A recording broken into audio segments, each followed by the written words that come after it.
इस विराटनगर की पावन धरा पर पधारे युवा दोस्त,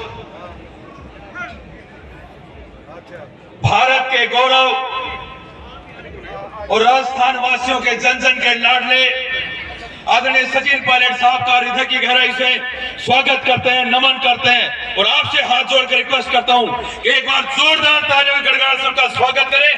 थोड़े समय पश्चात हमारे बीच आने वाले हैं। माननीय पायलट साहब का स्वागत हम इसलिए भी करते हैं कि एक साधारण किसान के बेटे को तलाश कर उसको कोहिनूर बनाकर हमारे विराटनगर की सरजमीन पर भेजा और वो आज कोहिनूर हीरा अपने तेज से पूरे विराटनगर को चमका रहा है। साथियों, मैं आपसे निवेदन करना चाहता हूं, आप में बूढ़े बुजुर्ग युवा साथी माताएं बहनें सब हैं। इस विराटनगर की धरा को लंबे समय से आप देख रहे हैं। इस देश में प्रजातंत्र को स्थापित हुए 75 साल से भी ज्यादा समय हो गया, लेकिन विकास की शक्ल क्या थी, सूरत क्या थी, ये हम सब नहीं जानते थे।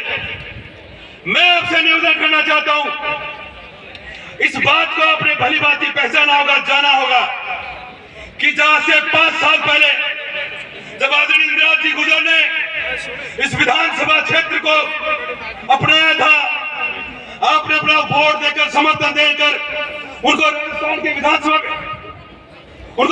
की विधानसभा में आपने भेजा था। उस वक्त हमारे विराटनगर की स्थिति क्या थी और आज वर्तमान में विराटनगर की स्थिति क्या है। चारों तरफ सन्नाटा था, बेरुखी थी, नीरसता थी, विकास कहीं दिखाई नहीं देता था। अब देखिए, आप एक शानदार मंडी का संचालन हो रहा है। ये मंडी किसने खुलवाई? इंदिरा गुजर ने खुलवाई। आपके विराटनगर में डीजे कोर्ट किसने खुलवाया? इंदिरा गुजर ने खुलवाया।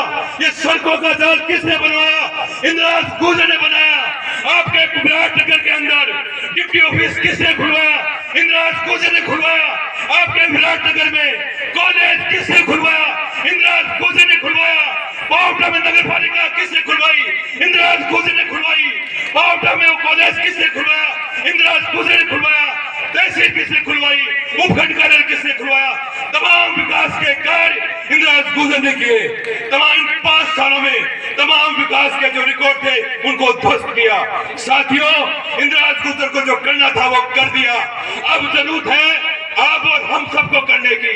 ध्यान रखिएगा, अगर इस कोहिनूर को आपने खो दिया तो फिर आपकी सुध देखने वाला कोई नहीं आएगा। ये ध्यान रखिएगा कि विपक्षी ताकत द्वारा, इन बेईमान लोगों द्वारा अफवाहें फैलाई जा रही हैं, इनके द्वारा बेईमानी की जा रही है, इनके द्वारा बदमाशियां की जा रही है। ये चुनाव इंदिरा गुजर के खिलाफ तमाम जो राजनीतिक पार्टियां हैं वो मिलकर लड़ रही हैं, क्योंकि आपका विकास उनको चुभ रहा है। उनको पता है कि अब की बार भी विकास पर मोहर लग गई तो उनकी राजनीति हमेशा हमेशा के लिए खत्म हो जाएगी। ये ध्यान रखिएगा।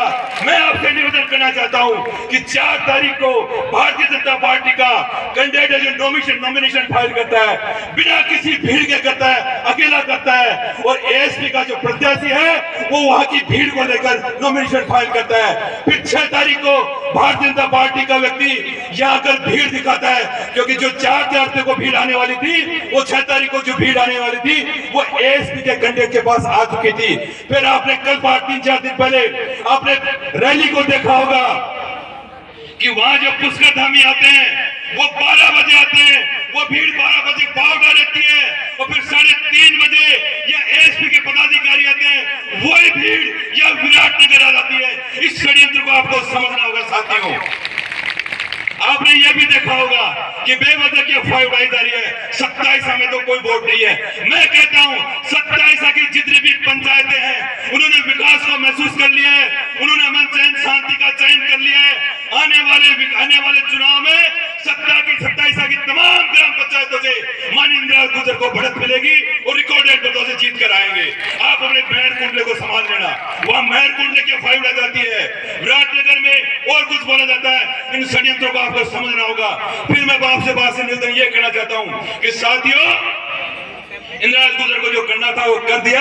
अब जिम्मेदारी हमारी है, विकास के पक्ष में खड़ा होना है और कांग्रेस को रिकॉर्डेड मतों से विजय बनाकर विधानसभा विधायक इंदिरा जी गुजर को पुनः विधानसभा में भेजना है।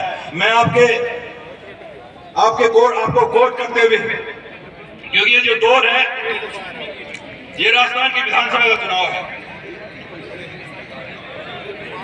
किसी पंचायत का चुनाव नहीं है साथियों, ये राजस्थान की विधानसभा का चुनाव है। ये कल्याणकारी सरकार को पुनर्स्थापित करने का चुनाव है। एक तरफ धर्म जाति की राजनीति करने वाले लोग हैं, एक तरफ विकास का काम करने वाले लोग हैं, इन दोनों के बीच द्वंद्व है। तो मैं आपसे निवेदन करना चाहता हूं कि हो वृक्ष हो बड़े खड़े, हो घने हो बड़े, एक पत्र छांव भी मांग मत मांग मत मांग मत।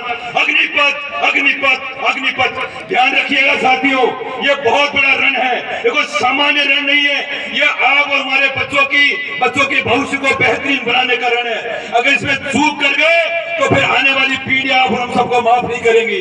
ध्यान रखिएगा, ये महान दृश्य है, ये दृश्य ऐसे नहीं है एक विकास की तरफ लड़ाई लड़ने वाला दृश्य, ये महान दृश्य है जल रहा मनुष्य है और सुश्वेत रक्त से लथपथ लथपथ लथपथ, अग्निपथ अग्निपथ अग्निपथ। और एक निवेदन करना चाहूंगा आपसे, कार्यकर्ता आप जैसे जिम्मेदार साथी जब किसी के समक्ष किसी के पक्ष में आकर खड़े जाते हैं तो वो व्यक्ति कभी नहीं हारता है, वो कभी हमेशा वो कीर्ति को प्राप्त करता है। तो मेरा आपसे निवेदन है कि तू ना रुकेगा कभी, तू ना झुकेगा कभी, तू ना थमेगा कभी।